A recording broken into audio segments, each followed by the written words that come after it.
Well, I'm so very glad to have this occasion and to be with you all, even in this modified form. It is a tremendous honor and a blessing to be able to share with you all something that we hold sacred and something that we hold in common, which is being able to preach the word of God.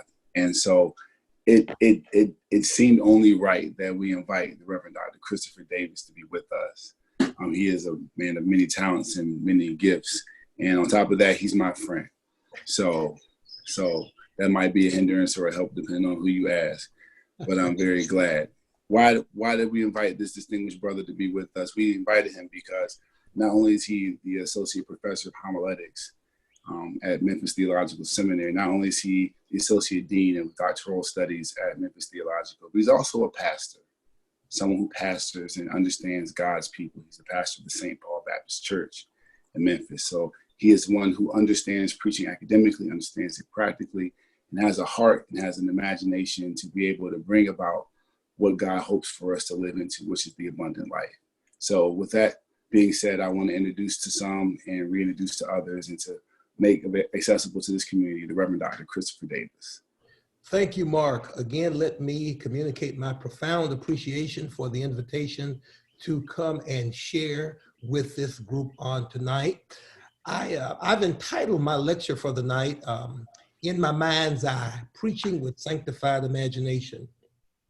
As a means of sort of getting started, I'd really like to share a bit of a story or a personal reflection, if you will. They called him the Golden Voice. He was tall and dressed to impress in his patent leather shoes and swanky tailor-made suit. He carried a well-worn Bible and displayed a formidable stride when he walked that seemed to be in concert with his serious demeanor. After the choir finished their selection, he stood up to the podium to address the capacity crowd that had gathered to hear him preach. With skill and precision, he moved from introductory remarks and pleasantries into a masterful exposition of scripture in a sermon that he entitled Deliverance Through a Dirty Bird. The point of the sermon was this, that God can use anyone and anything available to bring to pass God's purpose and plan of deliverance. But what made this sermon special was the smooth and creative way that this preacher told the story. I shall never forget sitting there that night listening to his booming voice tell the story of Elijah at the Cherith Brook. It was as though he had the whole congregation waited with bated breath to hear what was going to happen next in a story that many of us had heard countless times before. The high point for me was when he paused after telling the biblical story of Elijah's showdown with Baal's prophets and subsequent escape to the Cherith Brook. And then with a touch of dramatic flair, he says, I tell you, my friends, as I use my sanctified imagination and look through my mind's eye, I can see that raven showing up every morning with a plate on his wing and a napkin in his claw. From this, he went on to tell a story about how God uses all of creation, even the raven, the bird that Edgar Allan Poe coined the death bird, in order to preserve life. In my opinion, it was simply masterful. Listening to the Reverend William Fields Jr. that night was the first time I'd ever heard a preacher call upon their sanctified imagination. But since then, I've heard it called upon many times in pulpits across this land. Now, admittedly, in my earlier years, when I would hear a preacher beckon their sanctified imagination, I would say to myself, oh, here comes the part where they start lying on God and adding to the Bible. But as I've gotten older and become more informed and preached my fair share of sermons as both a practitioner and as an instructor of preaching, I have a very different view of the sanctified imagination. Now, understand that the sanctified imagination is not the act of simply making things up that sound good, but rather it's a preacher's way of using a moment of creative license to help better tell the gospel story and make sense out of what the Bible is ultimately saying. Just as the Reverend William Fields Jr. used the story of a raven bringing food to Elijah to help make clear the biblical message of God's sovereignty, all preachers in their own way should seek to use the manifold resources of their imagination to help make the gospel plain to those for those that they preach. I think imagination is without question one of the key ingredients of great preaching. Let me say it again. I think imagination without question is one of the key ingredients to great preaching. In fact, I would argue that preaching with sanctified imagination is what separates memorable preaching from mere preaching. It's what separates sermons that become a part of us from sermons that simply bounce off of us. Simply put, it is the thing that makes preaching impactful. Sanctified imagination is the thing that makes preaching impactful. But exactly what is it? What is preaching with sanctified imagination? We do recognize, of course, that our Jewish brothers and sisters share with us this idea of midrash. But it was Dr. Henry Mitchell who suggested that the best preaching is not what takes place on the line of the text, but rather what goes on between the texts. And he says it's our sanctified imagination that allows us to see and hear those things. Now, for me, preaching with sanctified imagination is the art of preaching with theologically inspired creativity. It is the process of the preacher's mind being aroused by the possibilities of the living word. It is how a preacher attempts to rhetorically and visually paint a picture of the gospel that is clear for all to see. Now, I'm of the opinion, if ever there were a time and a need for sanctified imagination, it's now. And that's because there is a widespread belief that preaching isn't working, that it's searching for relevance, that preaching is broken. And whenever something is broken, there's a desire or a need to fix it. Well, let me say this. I've come to the conclusion, again, as both a teacher of preaching, but more importantly, as a practitioner of preaching, that preaching doesn't need to be fixed. It needs to be reimagined. David Loss has written a wonderful little book, I'm sure many of you all have probably read it, called Preaching at the Crossroads, How the World and Our Preaching is Changing. And in it, he makes some substantive arguments about where preaching has been, where preaching is, and where preaching is heading. Now, one of the things that I appreciate about the book, believe it or not, is the title itself, Preaching at the Crossroads. Because when I hear crossroads, that says to me that we have options. So which way shall I turn?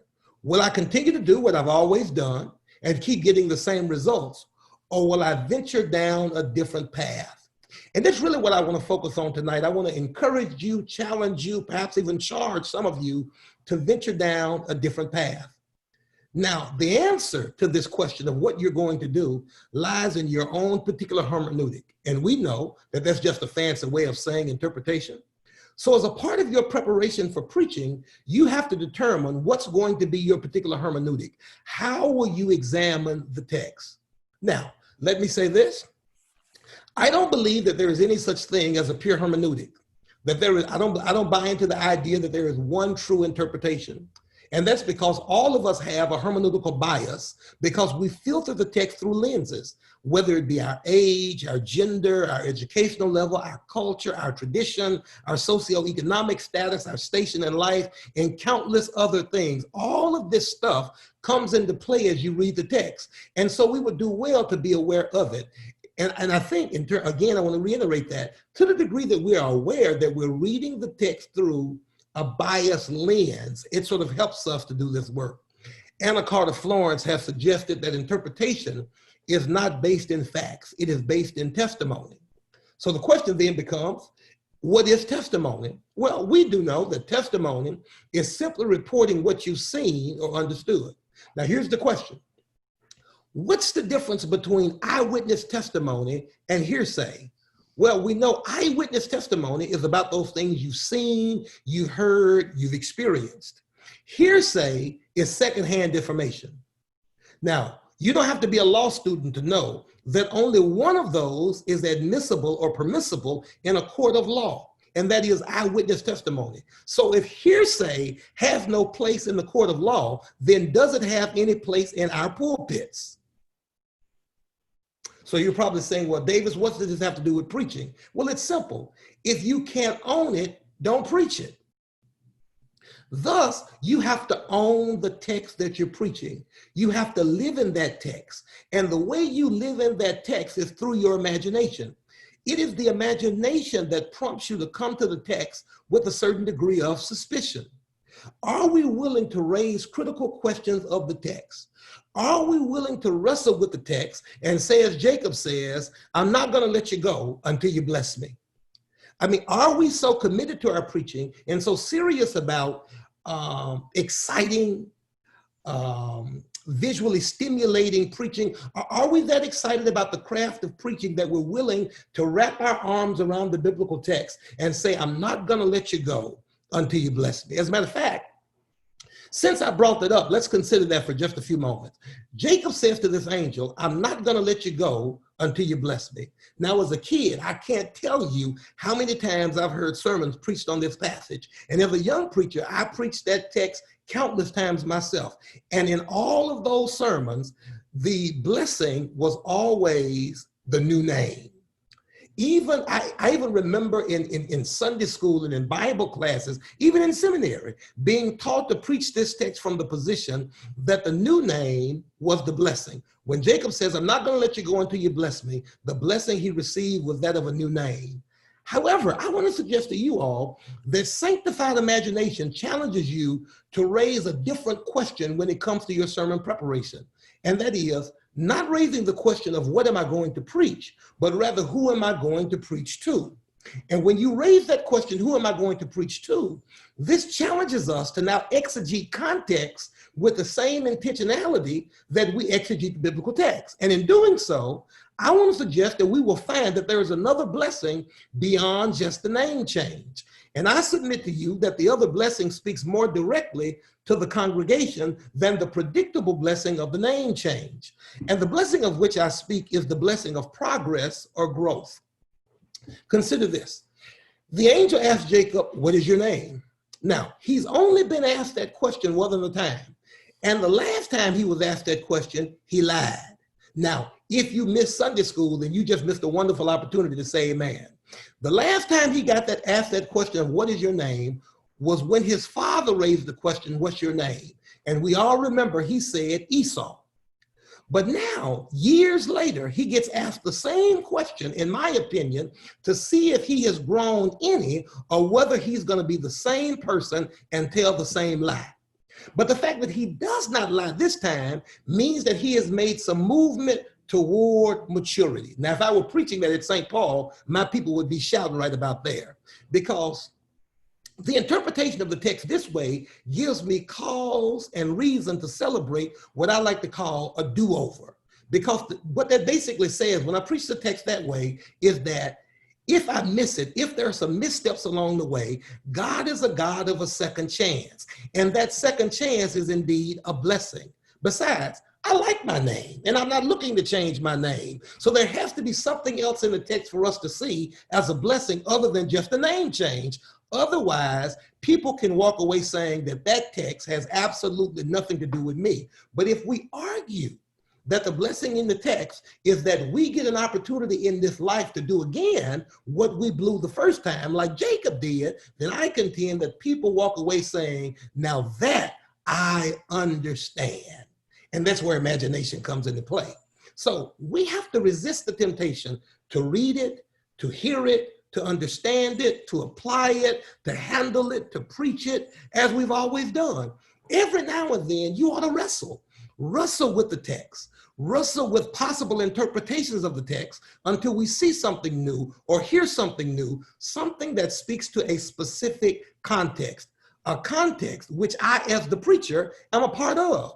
The biblical text must always speak the context, and imagination is the way that we both identify and ultimately explore that particular context. Now, in a postmodern era, where suspicion of everything and everybody has sort of become a guiding force, I argue that a text can no longer have a single identifiable meaning, but rather can be interpreted in any number of ways.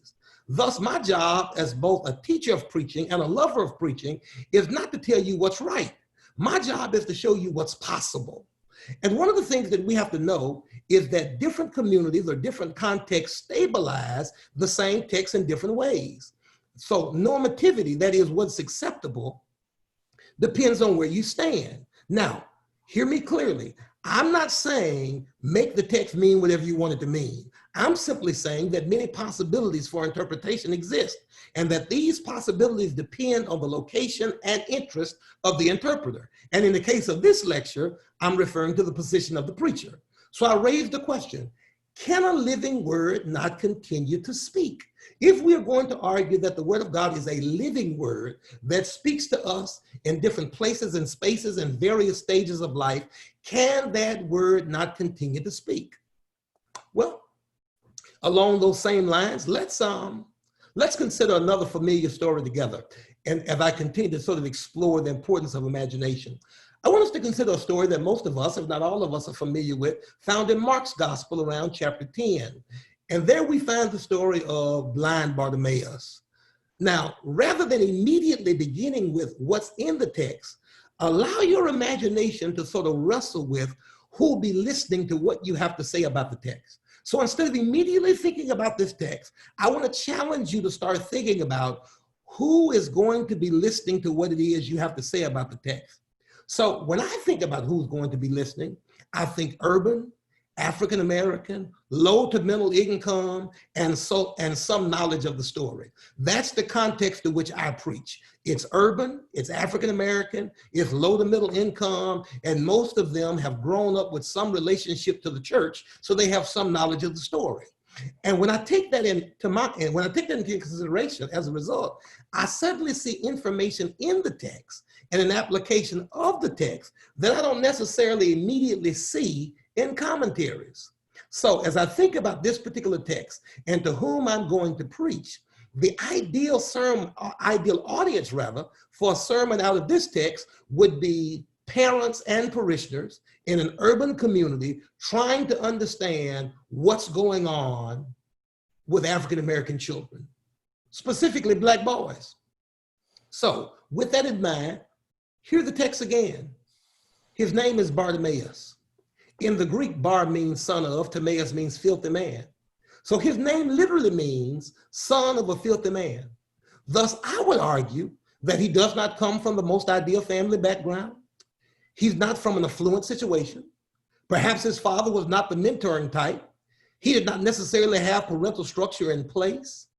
And if it were not bad enough that he lacked proper parental mentoring, the Bible goes on to say next that he's blind. He can't see. He can't see who he is. He can't see how to be better. He can't see that he's been made for more than what he's settling for. He can't see that he's hanging out with the wrong crowd. He can't see that the wrong people are influencing him. He cannot see that he is living beneath who he can be. All of this is a result of his inability to see. But then the Bible adds another description. It says he sits by the roadside and begs. Now, imagination says that a contemporary take on beggar is that of hustler. And the most prominent hustle in urban communities is selling drugs. So as a result of the absence of a good family, as a result of being unable to see who he is, his life has been relegated to hanging out on the corner, hustling all day. But wait, it gets better. So one day, his deliverance almost got blocked by the crowd. The Bible says that this crowd has followed Jesus from the time and place of his last miracle. So in a very literal sense, in a very real way, this crowd is made up of followers of Christ. This man almost missed his chance to turn his life around because the followers of Christ tried to block him. And might I suggest to you that in a contemporary context, that what I'm now calling the followers of Christ from the text, in a contemporary context, I would call that the church. So the church ganged up on him and told him to shut up, which I would now argue that sometimes the church can unknowingly be the problem with our young people because we refuse to listen to what they say. We can't hear their cries because we're so busy telling them to be quiet or to shut up. We're so busy telling them how to act that we fail to listen to what they have to say. But the text says he cried out for help. And much of what our young people are doing is crying out for help. I submit that killing one another senselessly over some tennis shoes is a cry for help. Selling drugs is a cry for help. Getting pregnant with a child while you're still a child yourself is a cry for help. Hanging out on the corners is a cry for help. But we're so busy telling them to shut up that we cannot hear their cry for help. Of course, there's some more to the story, but for the sake of time, I'll just sort of leave it there. But I hope you sort of get the idea of what I'm suggesting when I talk about sort of reading the text with our imagination in tow. So the question becomes, how do we hear the text differently? How do we see the text differently? I suggest again, imagination is the key. Now, it takes time to develop a creative imagination. And most preachers are too busy to work at it. See, creative people need times of incubation as well as times of investigation. So you will never be imaginative in your preaching if you preach what I like to call Saturday night specials. That is to say, if you wait until Saturday evening to start preparing for Sunday morning, you will never be able to preach with this degree of imagination. Your best ideas may come when you least expect them, provided you've been doing your homework. And so, practically speaking, in my practice of preaching, I employ sanctified imagination after I have finished an extended period of reading and meditating on the words of a biblical text. At this point, my imagination is ready to explore the possibilities within the world of the text, and it is also ready to consider how the world of the text intersects with my lived reality. In my experience, this point in the sermon preparation process is the most fertile ground for preaching creativity. Phyllis Tribble has suggested that public speech generates alternate worlds. Thus, biblical texts are an act of imagination that offer an alternative world that exists because of and in the act of utterance. Thus, in our preaching, in our imaginative preaching, we create alternate worlds. And when you think about it, what is the job of the prophet? To keep alive the ministry of imagination, to keep conjuring up and proposing alternatives to the single one that the powers propose as being the only way. What does imagination do? Imagination allows us to move from text to context, from word to word. Explanation and application are no good without visualization. Imagination is visualization. Visualization is the process of the preacher using imagination to provide a visual image of the sermon's primary message. Now, I've seen this done in any variety of ways, from props to videos to costumes. But whatever the method, finding ways to creatively provide images that make the point of the sermon is vital to preaching with sanctified imagination. Moreover, statistics say over half of the population is made up of visual learners, which means in most settings, sermons without visualization will have difficulty being memorable, much less impactful. Lastly, it's important to understand that sanctified imagination in preaching isn't just about creativity, it's also about courage. It's about finding the courage to use our imaginations to develop a new vision for the communities we serve, and then preaching that vision with creativity and conviction. It's about having the courage to imagine the world without many of the social issues that continually plague it, and then having the homiletical imagination to help others see what you see. It's about having the courage to do as Jesus did and use our sanctified imaginations to preach messages that inspire the weak to become strong, the poor to become rich, and the lowly to be exalted. This is our creative mission as contemporary preachers, should we choose to accept it. Now, I'm sensitive to the fact that those who grew up in and around the church have a deep commitment to certain texts and how those texts are to be read, how they're to be understood, how they're to be preached. However, it is only when you hear the text differently that you will be able to preach the text differently. And when you preach the text differently, I suggest to you that preaching comes alive. And all of a sudden, not only do you hear it in new and wonderful ways, but those to whom we preach hear it in new and wonderful ways. One of my students asked me, they said, why is it that you have bought so into this idea of imagination? And I shared this with him, as I share with you, and as I get ready to wrap this up. As a kid, I was raised by my great-grandmother, of course, who was on fixed income. So we didn't have a whole lot, but we had what we needed. But because of imagination, I had the most wonderful childhood. And that's because I discovered, through the power of imagination, that the best toy any child could have would be a stick. Listen, that stick was a lightning rod. It was a sword. It was a saber. Depending upon the length of it, it was a horse. I mean, that stick was all kinds of wonderful, wonderful things through the power of imagination. And so I say to you, it is still the most significant gift and the most significant tool you've been given to aid in your own preaching, and that is a sanctified imagination. Thank you. Thank you. Thank you. Thank you. Thank you very much. Thank you for sharing that with us. You have given us much to consider. You've given us an invitation to imagine and almost a mandate to do so. So there are many questions that bubbled up from your talk tonight. So I will kind of wrap some of those up, and then I will grab some of the questions from the chat. So in your dual role as academic and pastor, there's many demands on your time and on your ability to replenish your imagination.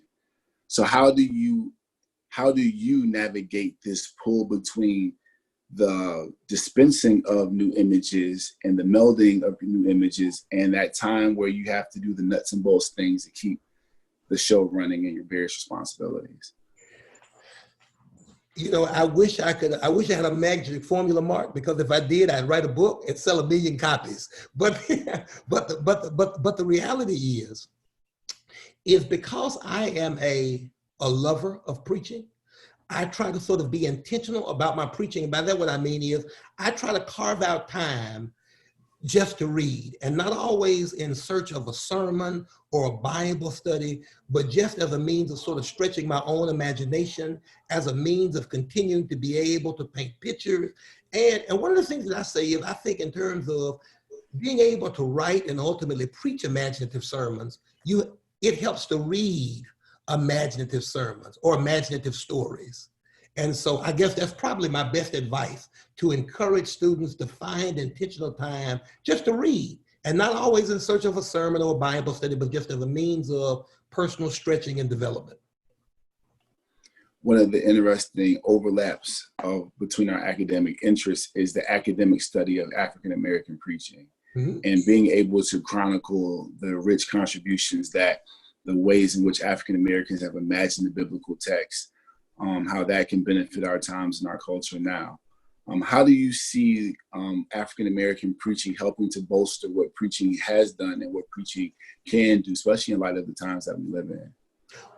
Well, that's a great question. I think in terms of, I think in and of itself, African American preaching is not only creative and imaginative, but it's also, and it's always relevant. I will admit that I'm a bit biased, but I contend that it's always relevant because it is always sort of focused on the here and now. African American preaching, just by way of our history in this country, has always sort of been forced to address what's going on in the present. We've not, we've not had the luxury of being able to look out into the eons and sort of wax on poetically about what's going on in the eons. Instead, we've always been forced to sort of deal with issues and challenges in our present. And it is our preaching that sort of helps people to sort of find a way to sort of survive while we're waiting on the world to change. In fact, in light of everything that's going on in our world right now in terms of the protests and all of that kind of good stuff, one of my students raised the question in terms of who follows the lectionary, in terms of, if I follow the lectionary, how can I be relevant in my preaching in this present moment? And to them, I suggested that what imagination allows you to do is to read the text in light of what's going on in the world. And I contend that if we do that, that keeps our preaching relevant, that keeps our preaching creative, and that allows us to sort of be spot on. I've mentioned in the lecture this notion of a hermeneutical bias as we read the text through the lens of our age, our socioeconomic status, but I also think that we can read the biblical text through the lens of what's going on in our world. And the only way to do it effectively is that we have to resist the temptation of what countless parents have said to their children over the years.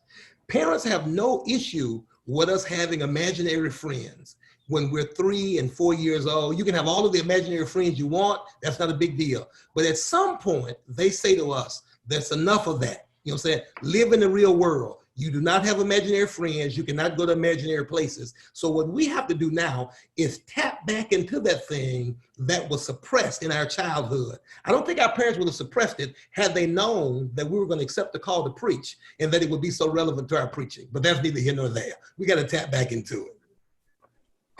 You make an interesting connection between phrases that I like to explore. You talk about imagination, you talk about courage, mm-hmm. and the other word is clarity, right? So the interplay that I hear is, in order for us to be able to live or tap into this imagination that God has given us and really maximize it, it is an act of courage to live the imaginative life, but it also requires a level of clarity, because you have to see the world as it can be and have a very clear understanding of what's happening in the text.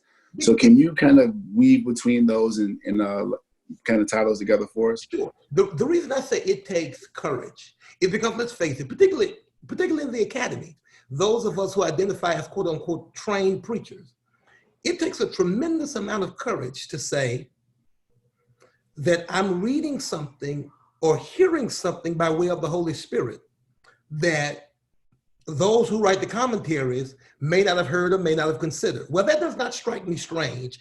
And my position has always been, as a local church pastor who has served the same congregation now for 20 years, shame on me if I interact with those people on a regular basis and Charles Haddon Spurgeon or Matthew Henry or some of the others have more to say to that congregation than I do, and neither of those two gentlemen have never been to Memphis, Tennessee. They know nothing at all about St. Paul, and they know nothing about my context. So what makes them the authority to a congregation that I believe God has called me to lead and to serve? And so it takes a great deal of courage to say, as I pray about this text and read this text, here is what I'm hearing. This is what I'm seeing. And then being bold enough to unapologetically proclaim that. And the second part of your question, in terms of, as we sort of continue to lift the hope and the expectation of those that we serve, it does require us to look beyond what is and lift up the possibility of what could be.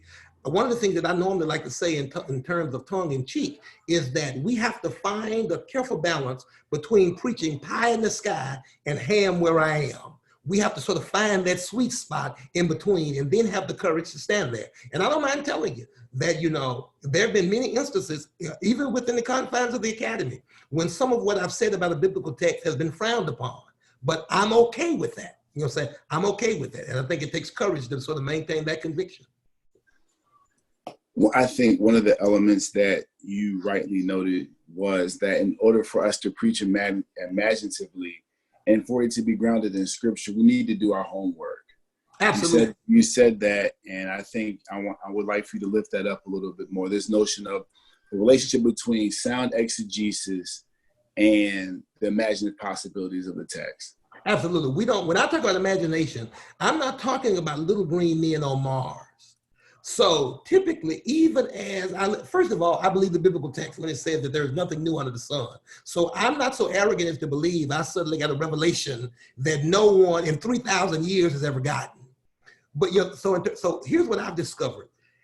As I sort of wrestle with the text and all of a sudden I start to sort of see some things clearly that speak to my context, invariably, I'm always able to find some version of it in a commentary. But I add some shadowing to it, some nuances. I try to sort of ground it in a specific cultural context that will be relevant to and germane to those to whom I'm preaching. In fact, I don't remember where I got this analogy from, Mark, but I like to pull it because it just works for me. Of course, I'm not a Trekkie, but I've seen enough Star Trek to know that, of course, the classic line is "Beam me up, Scotty."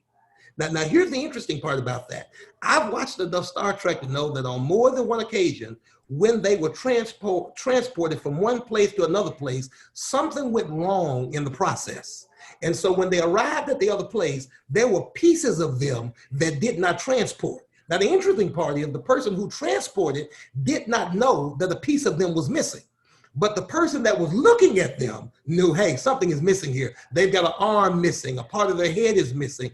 I contend the same thing happens with us on Sunday morning at church, that when we are transported from our study to the pulpit where we stand, that people can tell if a part of us did not make it in the transport. And more often than not, it's either our backbone in terms of our courage or our head in terms of our study. So we can't afford to not study or not prepare, because if we leave a portion of us behind in the transport, you can normally tell, because the congregation listening to the sermon normally looks at you as though to say, what is he or she talking about? I think that making that connection is critical, because oftentimes preachers struggle with the desire to, like I tell my students, sometimes they desire to preach to please the seminary professor when they're out in their church. Or what would this professor think if they heard my sermon? And so they live with the imaginative tyranny of these kind of unnecessary fetters around what can be possible. And so I think you're asking us to question that. Oh, absolutely. One of the things that I want to remind the participants of is that I recognize that in the academy, and rightfully so, we are encouraged to pay careful attention to the text, and that makes good sense. But from a practical standpoint, I do want to remind you that the text can't get up and walk out on you, but the people can. So if we're going to be responsible, imaginative, creative preachers, the same energy that we put into exegeting the text, we must also exegete context. And oftentimes it is our imagination that allows us to do both. But I would contend, and maybe you might push back on this, but being conscious about one's context is probably the most courageous act that a preacher can do. Because if I'm not aware of the situations that inform and make me and shape my personality, I will be unaware of the biases that keep my preaching blocked from the possibilities of what it can be. I wouldn't dare push it back against it. I think you're spot on.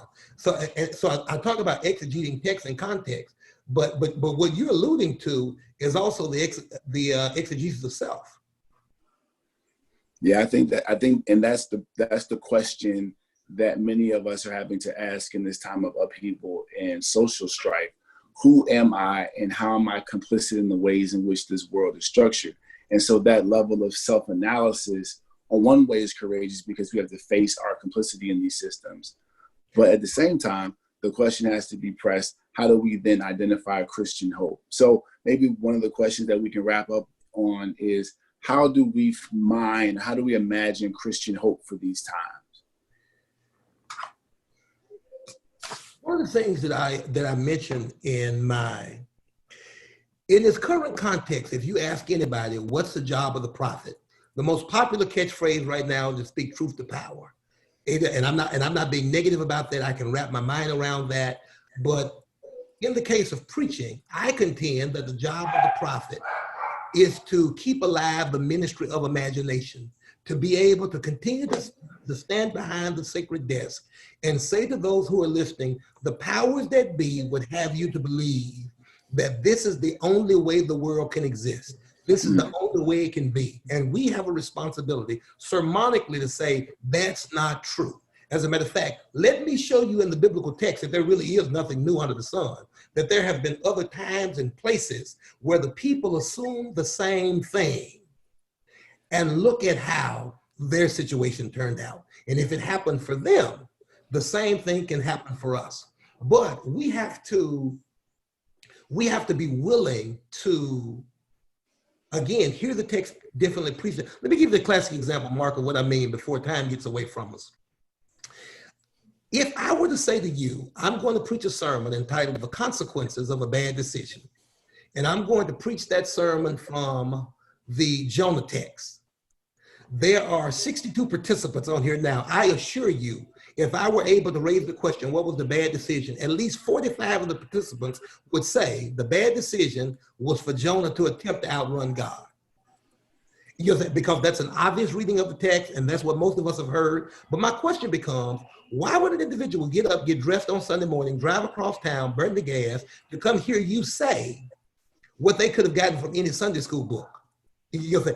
Could there be something else that, and besides that, the average individual that we preach to now, they're not sure if they can wrap their mind around this whole notion of a man being swallowed up by a fish, staying in the belly 3 days and spit back on the ground anyway. They're still struggling with that whole part.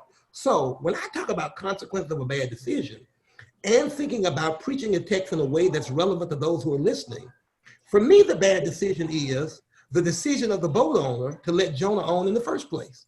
Because the Bible says that the weather was calm, it was nice. Things didn't get bad until Jonah got on the boat. How many people can relate to the idea of things being well in your life until you let the wrong person on your boat? until you let the wrong person in your space. So all of a sudden now, those who've heard the Jonah story countless times and have simply said it's a fable, now all of a sudden they say, wait a minute, maybe this text does have something to do with me, because while I'm not sure about this man in the belly of a fish business, I clearly understand what he or she is talking about when they say everything was good until the wrong person got on my boat. And I think the ways in which you asked, and this will be the last question that I have. You've empowered us to ask questions, and that might seem small, but you gave us agency to ask questions of the text, and to not only ask questions of the text, but ask questions of our context, ask questions of ourselves, but even overarching questions of God. And this questioning of things, it seems that you're saying, is the fertile ground for our imagination. Absolutely, because to suggest that you can preach about imagination is to say that God has an imagination. I don't even think you can wrap your mind around preaching with imagination if you're not willing to say, first of all, that God has an imagination.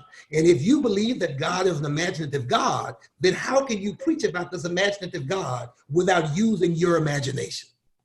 Wow. Wow. The imagination is holy. It is a gift that God has given for us to live into being in the image of God. God imagined, created, and God gave us that power as well. So thank you for empowering us to live into what God has given us. I know that I've been enriched by your time with us today, and people have responded in the comment box. They feel the same. So is there one last thing that you'd like to say before we conclude? Any charge, any wisdom, any hope that you'd like to share with those who are watching us live and who will watch us in the future? Absolutely. I want to say to those who are watching or who will listen or watch it at some other time, be courageous. Wrestle with the text until you arrive with an understanding of the text that's relevant to your context. Because at the end of the day, God has called us to serve God's people, not to impress those individuals, who have appointed themselves the authority of what every passage has to mean. So resist the temptation of being confined to a particular box, because the moment you break out of that box, you will preach in ways that will be blessings to people that you never thought possible. So wrestle with that text and then preach that text. Where can people find you? How can people reach out to you? Do you have any work people can read? Tell us where we can reach out and stay connected with you.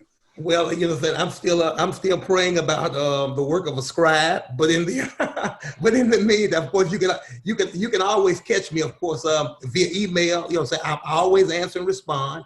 It's never a great stretch for me to talk about preaching, so you can get me at cdavis@memphisseminary.edu. There is some stuff out there, I think, on YouTube. I'm not a techie. I still write my sermons in longhand on legal pad with a lead pencil. So, of course, the easiest way to reach out and have some conversation about preaching is just to send me an email, cdavis@memphisseminary.edu. And listen, I promise you that you'll get tired of talking about preaching before I do. Thank you so very much. And if you wanted to pop in and say anything, please jump in.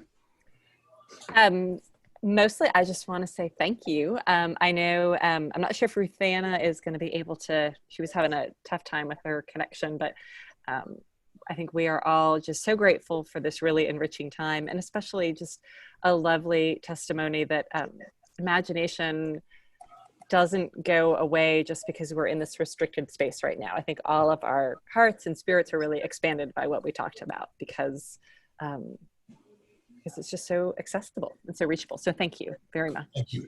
Yeah.